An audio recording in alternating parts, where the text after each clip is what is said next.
Hoy vamos a ver la enciclopedia, la gran epopeya del conocimiento en la era de la Ilustración.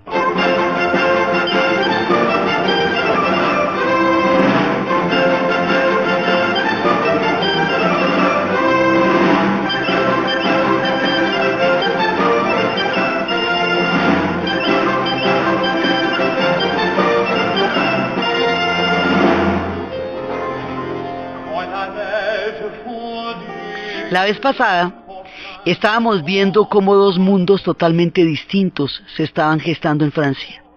Cómo existía este mundo banal, absolutamente superficial, rimbombante, extravagante, estrafalario de Versalles, que había creado Luis XIV en torno a su figura como Rey Sol, como una manera de centralizar absolutamente todo el poder de Francia en torno a su figura y alimentarlo sobre el culto de la personalidad a un extremo tal que todo el sentido de los 5.000 habitantes nobles de la corte y los 15.000 sirvientes era complacer al rey. Y cómo habían creado Versalles, porque a partir de la rebelión de la Fronda en tiempos de Mazarino se había creado una desconfianza hacia París, porque hasta cierto punto era ingobernable, digamos, lo que pasaba en París no se podía controlar. Entonces hicieron Versalles, y en Versalles crearon esta corte, que era una rumba gigantesca, que tenía su propia dinámica, su propia lógica, y que se iba cada vez más lejos de París, cada vez más lejos de Francia, como si quedara en otro planeta, hasta que va a quedar en la estratosfera. Y cuando un día de esto la sorprenda una revolución colosal, no la vio venir, ni supo de dónde, porque en toda la banalidad de la coquetería, las pelucas, los tapetes y los muebles, no se dieron cuenta en dónde quedaba esa corte de Versalles. Eso quedaba en Francia. Entonces estábamos viendo por un lado eso, y estábamos viendo cómo sobre las condiciones políticas y la claridad conceptual del proyecto de Luis XIV, esto tenía un sentido para él, porque era canalizar todo el poder en torno a su figura. Pero ya después, cuando venga Luis XV y Luis XVI, que tienen perfectamente perdido el objetivo de para qué se hizo semejante pachanga, ellos viven solamente en la pachanga, y vivir solamente en la pachanga los va a dejar, sí, digamos, esto era bastante banal en términos de proyecto, pero tenía un sentido político para Luis XIV. Con los dos siguientes ya no tiene ni el sentido político, entonces no queda sino la fachada, la banalidad y un lujo estrafalario en un París y en una Francia donde los impuestos eran durísimos, donde las guerras permanentemente los mantenían en condiciones muy difíciles, donde las cosas se fueron complicando cada vez más, y esta gente derrumba y Francia se derrumba. Entonces estábamos viendo que existía esa Francia, ese Versalles y ese mundo del absolutismo monárquico que había pasado desde el proceso que inició Enrique de Navarra hasta el proceso que va a llevar a su culmen Luis XIV y a su decadencia Luis XV y Luis XVI.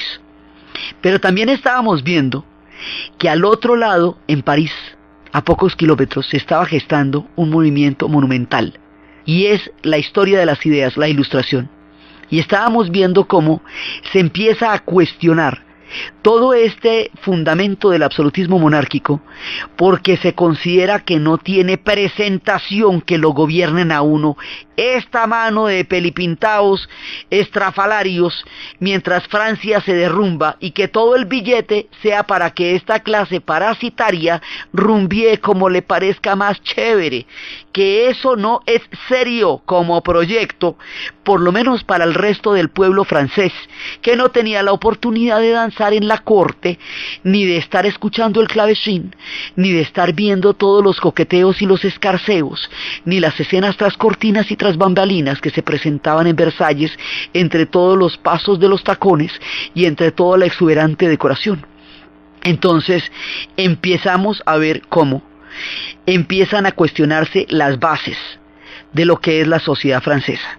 Entonces el absolutismo lo empezamos a cuestionar porque está dependiendo de una voluntad que Dios le confirió al rey, lo que no nos consta, porque eso es muy complicado ir a preguntar a Dios si eso es así. Entonces lo primero que se va a solucionar Es el tema de qué vamos a hacer con Dios aquí. La ilustración es el tema de la razón.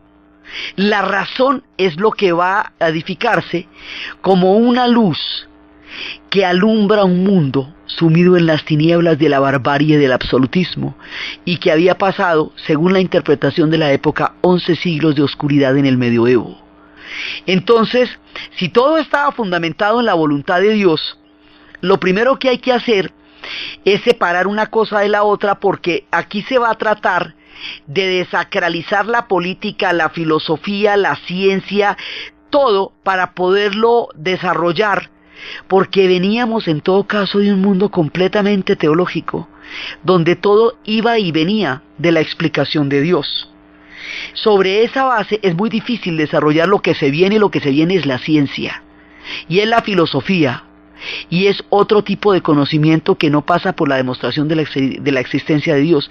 Entonces vamos a resolverlo con un tema que se llama el deísmo. Ellos no pueden declararse ateos. Esta Francia católica, y que no puede de ninguna manera, si eran tan peligrosas estas ideas, así veladas y sutiles como pudieran haber aparecido, si hubieran declarado de alguna manera una forma de ateísmo explícita, pues no habían estado contando el cuento. Entonces lo que hacen es separar el tema de la siguiente forma. Existe un Dios que creó el mundo, que le creó al hombre, que creó la naturaleza, que creó todas las cosas, y luego se desentendió y siguió en lo suyo. Entonces la creación ya no puede venirle a reclamar al creador aquello que fue su obra, porque su papel consistió en ejecutarla, en hacerla, y una vez que la hizo, ya dejó de ocupar su atención. Entonces es una manera de ponerlo en un bordecito para empezar todo el tema del desarrollo de la ciencia y de las leyes naturales y de toda la cantidad de ideas que van a venir de acá. Eso lo llaman el deísmo. Y es una manera de dejarlo, digamos, a un ladito, porque lo que viene acá es la razón, no la fe. Esa es una parte.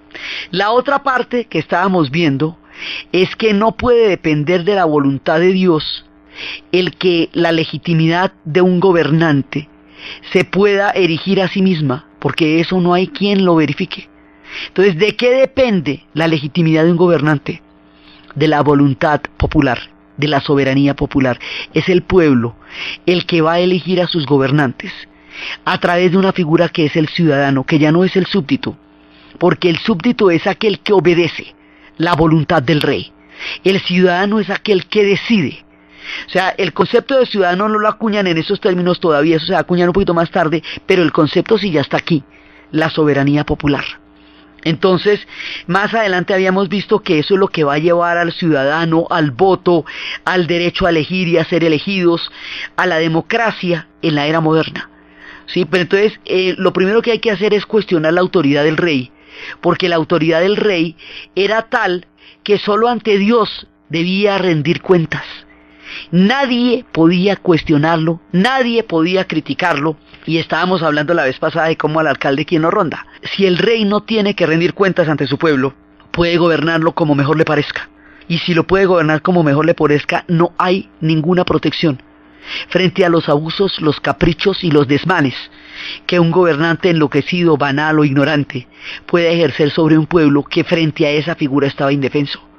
Entonces no se nos puede olvidar que todo el tema de la Ilustración y lo que va a ser en el futuro la Revolución Francesa es una reacción al absolutismo monárquico, y es una reacción a este poder desmedido, a este poder sin ningún tipo de cortapisas, basado solamente en el capricho y en la voluntad de un solo ser humano, que está ahí porque Dios dijo. Entonces lo primero que va a hacer es bajarse de ahí, y la idea es que precisamente sea la razón y no la fuerza la que haga valer el derecho y la legitimidad de un gobernante, que sea porque es razonable lo que hace, lo que piensa y lo que dice, que el pueblo legitima y apoya su voluntad, y no porque sus caprichos sean impuestos mediante la fuerza, ni el suyo, ni las otras fuerzas. O sea, que nadie puede venir a ejercer la fuerza sobre el otro como una manera de convencerlo de que tiene más razón que el otro de estar ahí, porque la razón se justifica es en la demostración y en los derechos, y no en el uso indiscriminado y desventajoso de la fuerza, por un lado. Por otro lado, la clave de esto es la educación. Y en eso estábamos destacando la figura de Rousseau. Es la educación porque la idea es que todo se puede mejorar, o sea, el hombre se puede mejorar. El hombre nace libre y la sociedad lo corrompe, pero la idea, según la idea de Rousseau, pero la idea es que la pedagogía, la educación, puede liberar al hombre. Entonces, aquí la pedagogía va a ser uno de los núcleos fundamentales de la Ilustración, porque la idea es que el hombre puede mejorarse, que el hombre puede llegar a desarrollar paradigmas más altos de aquellos con los cuales nació, y que lo que hace la diferencia entre un hombre y su capacidad para ser libre, para ejercer su pensamiento, para decir sus opiniones, para expresarse, es la educación. Entonces, esto es uno de los núcleos de la Ilustración. ¿Qué es lo que se cree? Que el hombre se puede mejorar, se puede educar. Entonces, esto es una ruptura muy grande con el medioevo, en el cual estábamos simplemente en un tiempo transitorio hacia una salvación eterna, donde realmente estaba lo importante de la vida.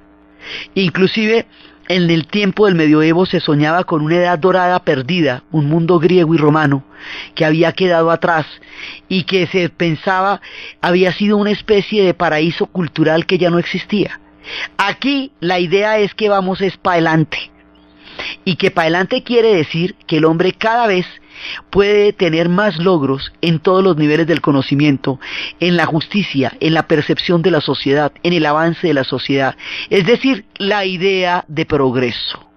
La idea de progreso está detrás de la Ilustración, porque la Ilustración precisamente es un instrumento para que el hombre progrese a través del conocimiento, de la ciencia y de la razón, y a través de la búsqueda de la justicia dentro de las sociedades, mediante la igualdad de las naciones y la igualdad de los individuos al interior de una misma nación. Esa idea la van a formular ellos en ese momento. El planteamiento general de la Ilustración son las bases de lo que va a ser la teoría del hombre y del ciudadano, de lo que van a ser los derechos humanos.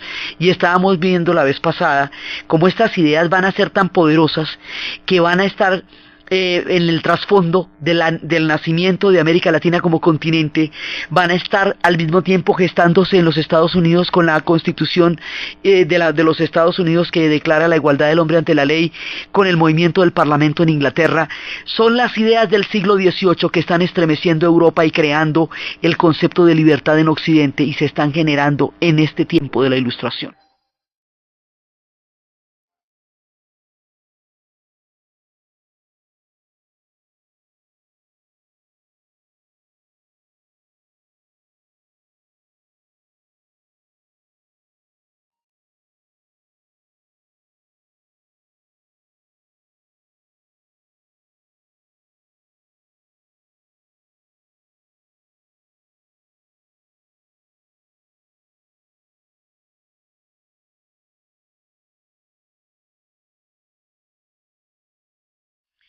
Es en este marco en donde se está cambiando toda la mentalidad.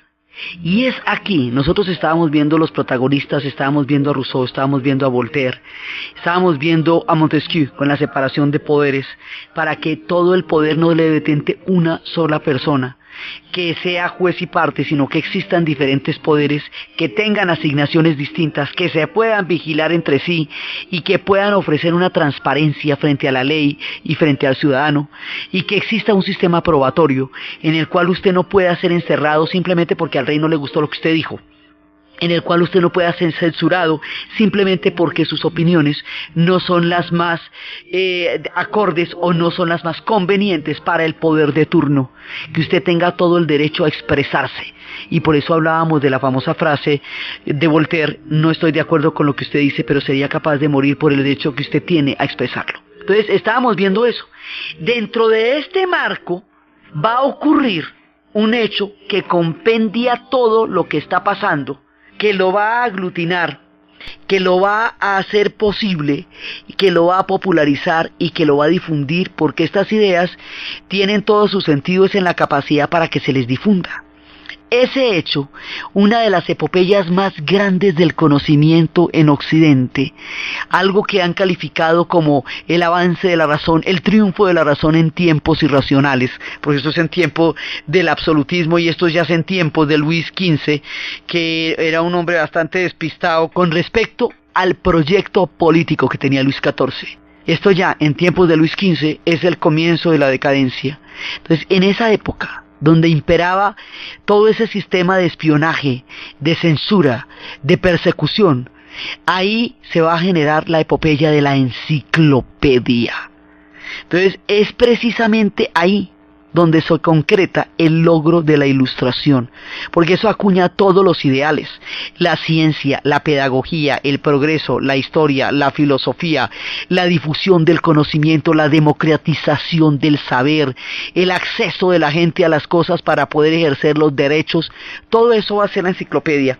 La enciclopedia va a tener toda clase de problemas, la van a perseguir, la van a arrestar, sus miembros van a pasar tiempos en la cárcel, los textos los van a decomisar, los van a infiltrar, la información no se las van a dar. Mire, esto es una obra de un tamaño tan grande, y es la obra fundamentalmente de Denis Diderot, de Rousseau, de D'Alembert. Son ellos, digamos, de Condorcet. Son ellos los que la van a acuñar. Y esto va a ser una cosa impresionante, porque van a tener, ya cuando la hagan, ya en el momento esto va a tener, y cantidades son 72.998 artículos, 20 millones de palabras, redactados por más de 1.000 tipógrafos. Esto va a tener, se va a difundir en una cantidad de, son impresores, encuadernadores, se distribuía en Francia, en toda Francia, y también se va a distribuir en Londres y en San Petersburgo. Va a constar de 33 volúmenes, van a durar más de 3 años haciéndolas, van a sufrir todas las historias más terribles, porque van a pasar en todos lados cárceles, persecución. El propio Denis Diderot le toca pasar una cantidad de tiempo en las prisiones políticas y en las mazmorras por culpa de artículos que pudo haber publicado. Entonces esto va a ser una epopeya contra viento y marea, en pleno absolutismo monárquico, infestada como estaba de espías París, con toda clase de ojos y oídos espiando a favor del rey, con un sistema policial absolutamente brutal y una cantidad de gente vigilando a todo el mundo por las calles. Sacar una enciclopedia de 33 volúmenes, te cuento un cuento, porque eran las ideas más peligrosas que podía haber en la época. La ciencia, que ponía de lado y cuestionaba la existencia de Dios, y por tanto el poder de la Iglesia en esa época, que estaba basado sobre un hecho teológico. Por otro lado, el poder mismo del rey, que estaba basado en la voluntad y en el derecho divino de los reyes. Por otro lado, las bases mismas de la forma de gobierno del absolutismo monárquico. Todo eso lo cuestionaban las ideas de la Ilustración, y eso estaba escrito y consignado en la enciclopedia para que todo el mundo lo pudiera leer. No existía nada más peligroso que eso. Los protagonistas son unos muchachos de 20 años que llegan a París tan apasionados y tan fogosos como solía ser en su juventud D'Artagnan, cuando venía de Gascoña, convertido en un aventurero para desafiar a París. Sus aventuras no fueron menos peligrosas que las de traer los herretes de la reina para salvar su honor en la famosa fiesta en Los Tres Mosqueteros. Se batieron a los duelos del pensamiento y del saber en una época de censura impresionante, y empezaron a crear los artículos. Era una historia de la ciencia, de los oficios, de la filosofía. Estos jóvenes personajes se van a casar con unas mujeres que no estaban interesadas para nada en la enciclopedia, pero de las cuales estaban enamorados, y que consideraban que estaban casados con unos refracasados, porque un tipo que está haciendo una enciclopedia, por lo cual se muere de hambre y además paga con cárcel, eso no tiene una presentación. Pero en el caso de Rousseau tuvo una mujer que lo protegió durante 13 años, mientras él cultivó un espíritu y un conocimiento, y después la dejó y se casó con otra que no le interesaba la enciclopedia. Pues como no les interesaba las enciclopedias a las esposas, se conseguían unas amantes que sí les interesaba la enciclopedia, donde la pasaban metidos mientras discutían de la enciclopedia. Había círculos de discusiones. Las madames, las damas, abrían su casa y decían que en su casa se podía discutir libremente y se podía acceder a cualquier hora para tocar temas varios. Cuando una mujer declaraba eso en sociedad, se estaba abriendo una casa de discusión, y en esas casas de discusión era donde fluían las ideas, alrededor de las figuras protectoras de estas madames, que eran como especies de albaceas, al servicio del flujo de las ideas, porque eran las que en su casa albergaban la posibilidad de las discusiones. Eran mujeres de la nobleza que se permitían estos lujos y hacía que se encontraran la gente por allá, porque todo el mundo empezaba a rondar alrededor de estas casas donde se estaban discutiendo las ideas. Entonces, originalmente empieza por un encargo de la traducción de una enciclopedia. Esta no es la primera enciclopedia. La historia de las enciclopedias es muy antigua en la humanidad. Esto viene de tiempo atrás. Sabemos de enciclopedias en Mesopotamia, con las tablillas cuneiformes, en la época de Asurbanipal, en el año 668 a.C., y tenían una biblioteca palaciega, de pedazos de los cuales están en el Museo Británico, obviamente. Sabemos de enciclopedias que existieron en los diferentes tiempos, de enciclopedias islámicas, una de las cuales era el libro de las tradiciones, y estaba dividido en secciones de poder, de guerra, de nobleza, de carácter, de enseñanza, de elocuencia, de ascetismo, de amistad, de alimentos y de mujeres. Y era la enciclopedia del mundo islámico, era un colectivo de todo el conocimiento que tenía la civilización islámica, y tenían un canon de medicina, de donde bebieron y escribieron Averroes y Avicena. Eso también existieron en todas las épocas, en diferentes culturas. Inclusive ya los ingleses tenían una, porque esto era una traducción de una enciclopedia inglesa. ¿Qué diferencia esta de las demás? Que esto es una epopeya a las ideas de la libertad en los tiempos más irracionales del absolutismo. El contenido de la idea de libertad, como se conoce en Occidente, y de la idea de igualdad, está en la enciclopedia. Por eso es tan importante. Entonces la idea era, originalmente, había que hacer una traducción, y un librero llamado Le Breton había contratado a un señor Silius y a un señor Mills para que hicieran la traducción, pero los dos eran unos farsantes. Ninguno de los dos realmente estaba interesado en hacer la obra, ni conocía el idioma lo suficiente para hacer una traducción que no fuera literal. Entonces terminan estafándolo, el hombre termina perdiendo un montón de dinero, y termina buscando unas personas que se hagan cargo de la obra. Y así, estos jóvenes que habían llegado a París, uno de ellos había sido abandonado en un hospicio. Era hijo de un hombre y una mujer de la aristocracia baja. O sea, en la aristocracia también había escaleras, ¿no? Había la alta aristocracia y había una aristocracia de menor rango, pero parte de la corte. Entonces, dos personajes de esta aristocracia, en toda esta coquetería que les comento de Versalles, detrás de las cortinas y de los tapetes y de los tacones y de las pelucas, engendraron un mucharejito que ninguno de los dos iba a asumir, y iban por allá y los dejaban en la puerta de los monasterios o de los conventos para que se hicieran cargo de ellos los clérigos. Dejaron a este muchachito, y un cristalero lo adoptó, y un cristalero lo educó y le dio una posibilidad del mundo. Este muchachito tendría un talento absolutamente increíble para las matemáticas, realmente increíble, y el mundo lo conocería como D'Alembert. Y este es uno de los enciclopedistas, toda vida es valiosa. Entonces, este personaje se va a encontrar con un joven fogoso que querían meter de clérigo, una familia, digamos, modesta, pero con ciertas posibilidades. Lo querían meter de clérigo, pero él estaba enamoradísimo de una mujer por la cual se salió de clérigo y se fue, y estaba en París y se casa con ella, y va a tener toda una historia con ella, y va a tener una historia con otro poco de gente, y es un personaje lleno de fe y de fuerza, y es como la columna vertebral de la historia, Denis Diderot. Entonces ellos se van a encontrar en estas casas de discusión que les comento, y allá se van a conocer con Rousseau.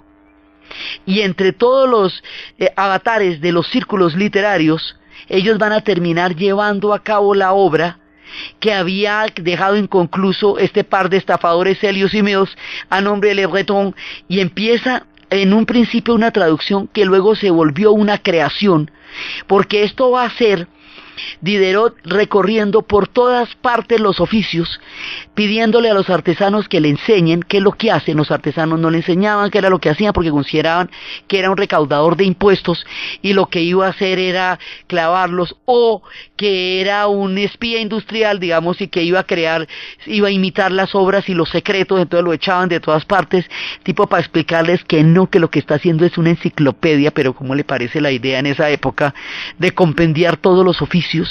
Esto era cantidades de gente escribiendo y cantidades de gente haciendo grabados, y Diderot revisando cada grabado para poderlo autorizar para impresión, y cada artículo para poderlo corregir a ver si se podía llevar a cabo en la enciclopedia. Esto es un trabajo faraónico. Esto es como construir la Gran Muralla. Esto es una de las epopeyas que más energía, tenacidad, valor, obstinación, constancia y meticulosidad ha exigido de cuantas empresas humanas se han podido ejercer en la modernidad. Es la creación de la primera enciclopedia moderna, la enciclopedia, y a los hombres que entregaron su vida a este proyecto se les conoce como los enciclopedistas.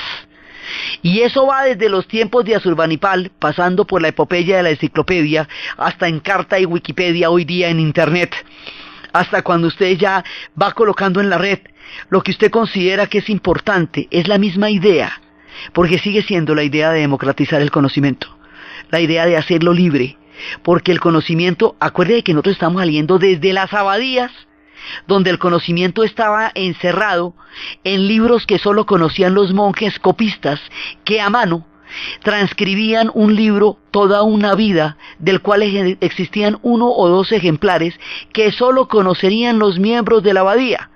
Luego viene Gutenberg con su genial idea de traernos la imprenta y poder hacer cantidades de hojas de un mismo texto para que mucha gente lo pueda ver a la vez. Entonces empieza la industria editorial y empiezan a circular los libros. Cuando ya tenemos las formas técnicas de hacer los libros, cuando ya existe el grabado, cuando ya existe la imprenta, cuando ya existen los talleres para hacer los libros, ahora tenemos otro problema: la censura.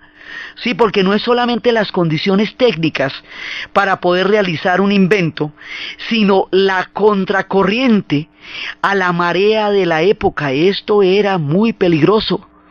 Era imaginarse que el hombre era completamente libre solo porque así lo creía. Era imaginarse que nada ni nadie podía parar la capacidad del hombre de preguntarse, de saber y de conocer. Era la idea más peligrosa de todas en tiempos del absolutismo monárquico. Era la idea de la libertad, consignada en miles de artículos y en todas estas historias y grabados. El desafío más poderoso a todo lo que estaba pasando en Versalles era la circulación del mundo de las ideas a través de la enciclopedia.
Definiciones y artículos que explican los temas. Entonces, París. París, ciudad capital de Francia, situada sobre el Sena a unas 90 leguas al sudeste de Londres, 95 al sur de Ámsterdam, 160 al noreste de Viena, longitud 0 de París a Notre Dame, 20-21-30 grados, latitud 48-51-20, longitud de París al observatorio según Cassini, 19-51 y 30 grados. París es una antigua ciudad, una de las mayores, más espléndidas y más pobladas del universo. Ella sola ha dado más grandes personajes, más científicos y más mentes preclaras que todas las demás ciudades de Francia juntas. Se cuentan 700.000 almas en la ciudad, 23.000 casas y un gran número de suntuosos palacios. 3 de estos soberbios y notables palacios destacan sobre los demás: las Tullerías, Louvre, Luxemburgo. Louvre no está acabado aún. Cada rey desde Francisco I le ha añadido una parte grande o pequeña. Puede que Luis XV se distinga por haber sido el que al fin le vaya a dar su perfección final. Bohemios es el nombre que se le da a los vagabundos que se dedican profesionalmente a decir la bienaventura y a leer las palmas de las manos. Tienen talento para el cante, la danza y el robo. Por quier se han remontado de sus orígenes hasta 1427. Habla de 12 penitentes que se convirtieron a la fe cristiana en el Bajo Egipto y que, expulsados de allí por los sarracenos, viajaron a Roma y se confesaron con el Papa, quien les impuso como penitencia errar por el mundo durante 7 años sin dormir 2 días en la misma cama. Entre ellos había un conde, un duque, 10 caballeros, a los que acompañaron 7 o 20 personas. Llegados a París se alojaron en el Chapelle, donde fue a verlos mucha gente. Lucían ajorcas de plata en las orejas, tenían los cabellos negros y rizados, sus mujeres eran ladronas y adivinaban el porvenir. El obispo de París ordenó que se evitara su trato y se excomulgara a quienes acudieran a consultarlos. Desde aquella época el reino está infestado de vagabundos de la misma calaña. Son definiciones y definiciones. Prólogo. Literatura. En poesía dramática es un discurso que antecede a la pieza y que introduce bien a un personaje o bien a algunos de ellos. Los prólogos de las piezas inglesas constituyen casi siempre la apología del dramaturgo que ha escrito la obra. Son definiciones. ¿Cómo las vamos a hacer? ¿En orden temático? Eso es muy complicado. Porque ¿cómo vamos a dividir los temas? Hagámoslo de una manera más simple, en orden alfabético. Eso, empecemos por la A. Sí, entonces las enciclopedias tienen un orden alfabético. ¿Qué deben tener? Todo lo que se sabía en la época. ¿De qué deben hablar? De física, de química, de matemáticas, de literatura, de filosofía, de filología, de lenguaje, de todo lo que usted quiera. Hay que hablar en la enciclopedia. ¿Qué podemos contener ahí? Cualquier cosa que nos interese buscar. ¿Para qué la hacemos? Para que la gente se ilustre, porque la ilustración es la que permite el conocimiento y el conocimiento es el que permite la libertad y el ejercicio de los derechos. Entonces, pero había que inventarse el formato, había que inventarse la manera y había que escribir todos esos artículos y había que hacer una investigación absolutamente colosal, porque por ejemplo en el caso de los oficios usted tenía que ir a constatar cómo eran cada uno de los oficios, tenía que ir donde los herreros, donde los talabarteros, tenía que ir donde los panaderos, tenía que ir donde los sastres y averiguar qué era lo que hacían y definir los oficios para que en la enciclopedia de los oficios usted encontrara exactamente qué es lo que hace un sastre, qué lo hace sastre y por qué. Entonces eso, como se tiene que evidenciar de primera mano, requirió atravesar muchos lugares para poder entenderlo y escribirlo y definirlo y consignarlo en la enciclopedia. Entonces no es solamente escribirla, que ya de suyo es complicado, es investigar todo lo que había para poderlo consignar ahí. Usted tiene una responsabilidad cuando hace una enciclopedia, porque lo que está ahí tiene que ser verdad, entonces tiene que poderse verificar, entonces usted tiene que ir a investigarlo, consignarlo y que eso lo puedan probar, porque la seriedad de un proyecto de estos depende de la exactitud con que las palabras se digan y con que se definan las cosas. Pero si a esto le añadimos que les confiscaban las copias, que les quemaban los manuscritos, que durante mucho tiempo muchos de ellos estuvieron en la cárcel, que les tocaba huir a Holanda para poder seguir escribiendo allá, que les tocaba huir a Inglaterra para poder seguir escribiendo allá, porque cada ratico tenían que salir del país, que se hacía en condiciones de rebeldía, que se les consideraba los más subversivos, que se les consideraba ateos, irresponsables, locos, fascinerosos, se les consideraba herejes, se les consideraba traidores. Todos los epítetos que se pueden esgrimir contra aquellos que amenazan un poder reinante le cayeron a los enciclopedistas. El pobre Diderot lo tuvieron en confinamiento solitario hasta que casi se le seca el alma, y esto eran cartas por toda Francia para que lo liberaran, hasta que le dieron por lo menos la posibilidad de recibir visitas, porque había muchos tipos de cárceles en esa época, pero había unas cárceles que eran específicamente para presos políticos, o sea, cárceles donde estaban por sus escritos. Una era Vincennes y otra era la Bastilla. Entonces, la Bastilla era también la prisión por excelencia para los opositores al régimen.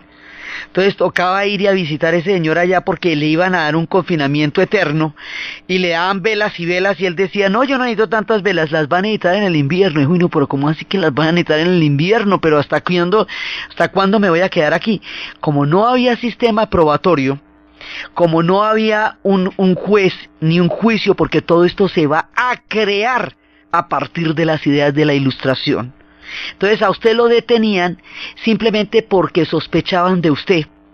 No necesitaba un cargo, ni un juicio, ni una sentencia, porque nada de eso era necesario. Usted estaba ahí hasta que San Juan agache el dedo, ¿me entiende? Entonces a usted lo liberaban era porque tuviera una cantidad de influencias, porque mucha gente se moviera y porque lo pudieran sacar de ahí. Pero si usted no tenía quien hiciera todo eso, pues a usted duraba ahí el tiempo que el capricho les diera por ahí. Por eso es que era tan importante desarrollar un sistema probatorio. Entonces este hombre, metido allá, que por los artículos que escribió al principio lo negó todo, al cabo de un tiempo lo confesó todo, a ver si confesándolo lo podían liberar. Entonces le tenían una carta diciéndole que él tenía que prometer que se arrepentía de eso y no iba a volver a escribir, o si no, la prisión iba a ser para siempre. Y él siempre, Denis Diderot, tuvo en su cabeza la espada de Damocles de que algún día le sacaran esa carta que él había firmado y le persiguieran las ideas de todo lo que él siguiera escribiendo. Siempre estuvo bajo la amenaza. Esta gente está todo el tiempo vigilada y todo el tiempo espiada.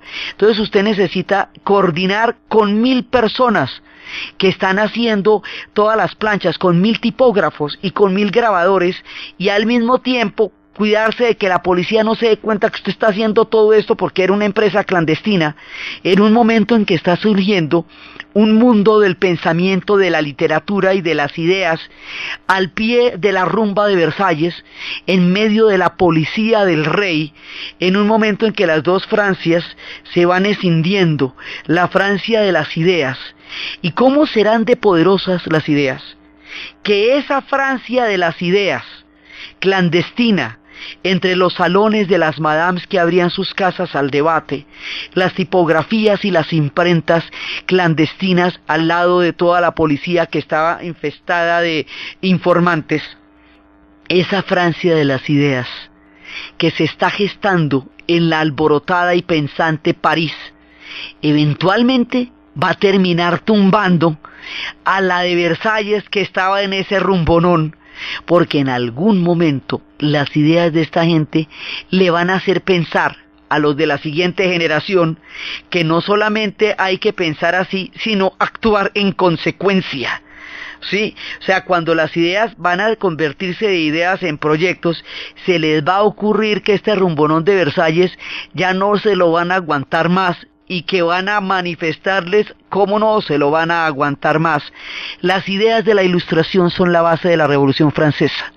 O sea, lo que va a hacer la Revolución Francesa es llevar estas ideas a la práctica con todos los, digamos, con lo ancho y lo largo que va de una idea a un hecho. Que ese es, digamos, como la gran incertidumbre de la historia humana, lo que va de las ideas a la concreción de las ideas. Sí, eso, digamos, ahí veremos en su momento lo que pasa entre una cosa y otra.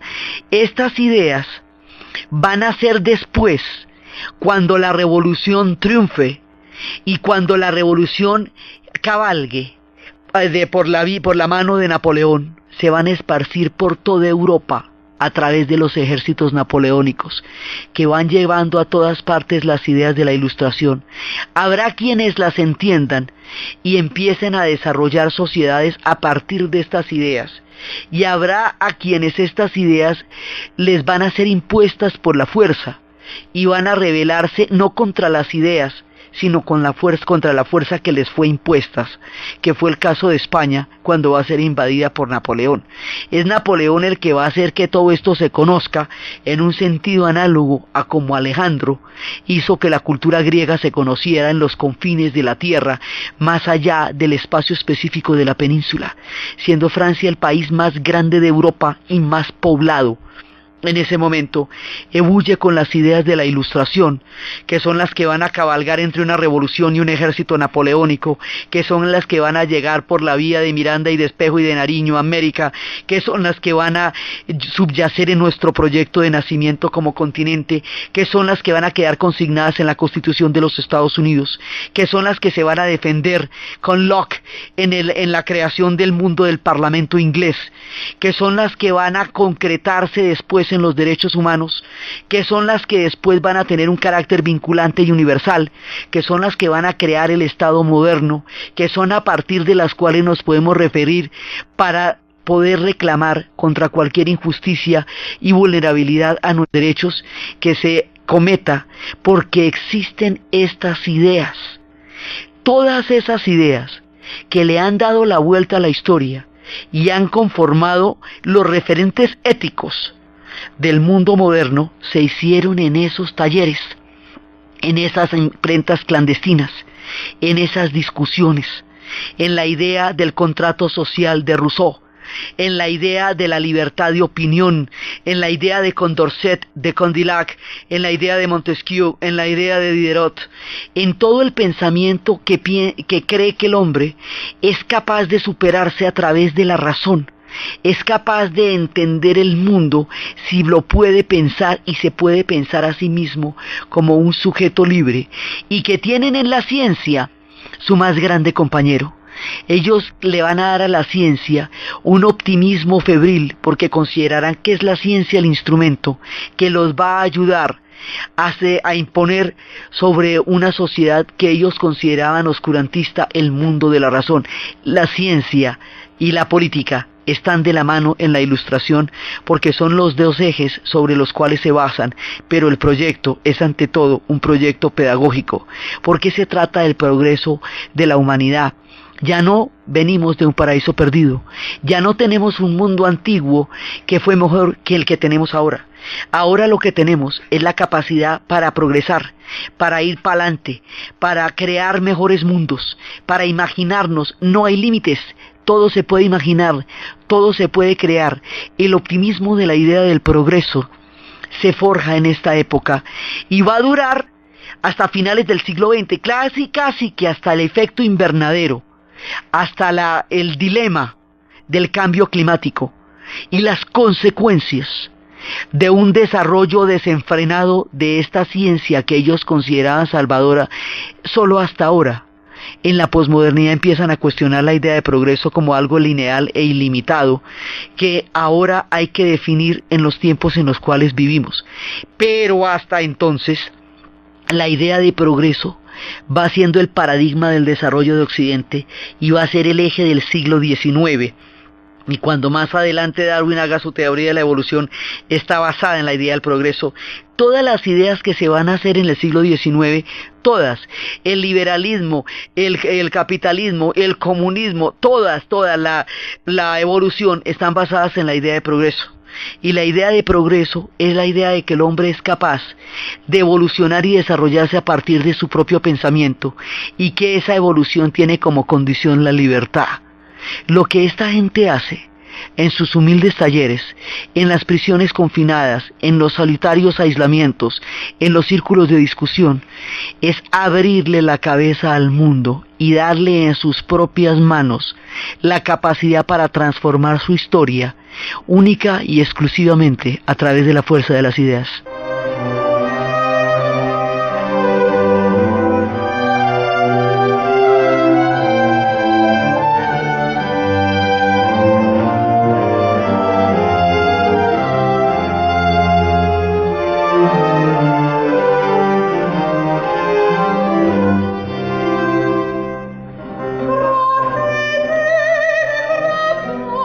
En esta época, como la ciencia va a ser el instrumento a partir del cual se vayan a valer para hacer posible el progreso, en este momento se va a cambiar la idea del hombre, de la tierra madre a la tierra máquina.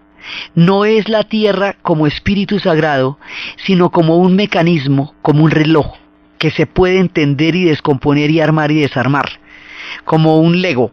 La tierra que se puede entender con leyes naturales. Toda esta idea va a ser que en un momento ahora, en este momento está en crisis este paradigma, pero aquí se estaba inventando y con eso es que se forjó Occidente. Entonces ellos, con esta idea, es cuando se va a empezar a medir la Tierra, es cuando la misión geodésica va a llegar al Ecuador para entender, medir la mitad del mundo. Es el tiempo del sistema métrico decimal, es el tiempo de las matemáticas, es el tiempo de las mediciones de Laponia, es el tiempo de la descripción de la Tierra también. Y esas son las influencias que aquí se convertirán en la expedición botánica también, porque es el momento en que la ciencia, junto con las ideas de la ilustración en lo político, están transformando al hombre y dándole toda la libertad de soñar con la utopía del progreso. Es el tiempo de la utopía de Gulliver, es el tiempo de las grandes utopías, porque la mente está abierta en los tiempos de mayor terror y oscurantismo al sueño de todo progreso posible. La historia de esas misiones que fueron a medir la Tierra, de todos aquellos que llegaron con compases a entender dónde estaba planteado la mitad del planeta, y los que fueron a Laponia, y los que descubrieron los confines de la Tierra y de la gran epopeya de la ciencia, es la que vamos a ver en el siguiente programa. Entonces, desde los espacios de la libertad de la mente consignada en las tipografías y en las imprentas, desde la gran epopeya del conocimiento que es la enciclopedia, desde la fuerza de las ideas, desde la fe inconquistable de quien tiene en la mente profundamente entronizada la idea de la libertad, y desde una época que en la mayor barbarie surgió el triunfo de la razón, en la narración de Ana Uribe, en la producción Jessy Rodríguez, y para ustedes, feliz fin de semana.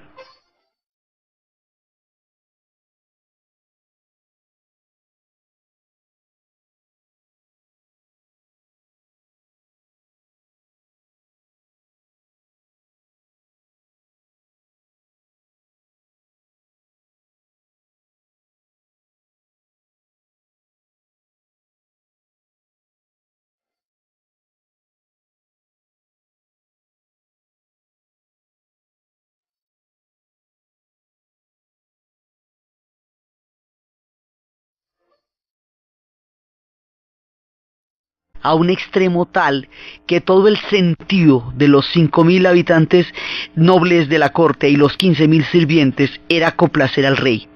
Y cómo habían creado Versalles, porque a partir de la rebelión de la Fronda, en tiempos de Mazarino, se había creado una desconfianza hacia París, porque hasta cierto punto era ingobernable, digamos, lo que pasaba en París no se podía controlar.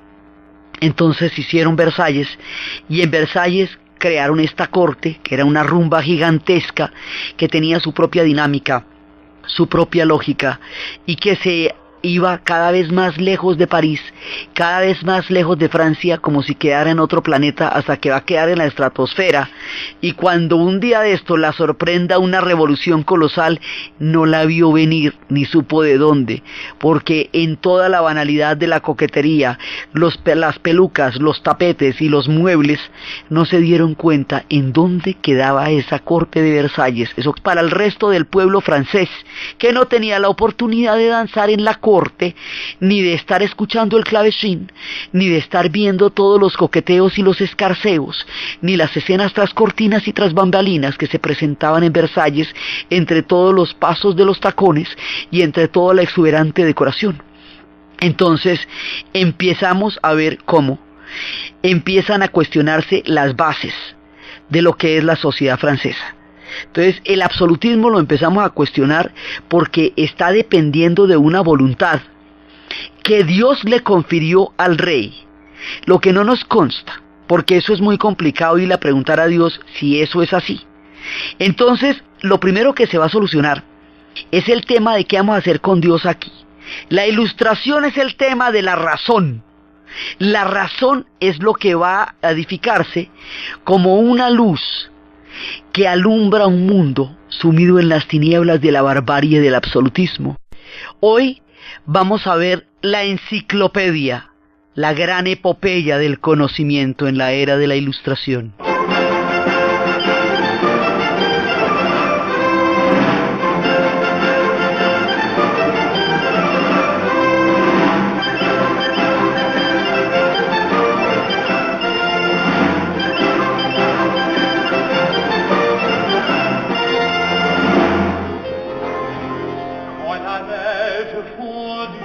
La vez pasada estábamos viendo cómo dos mundos totalmente distintos se estaban gestando en Francia.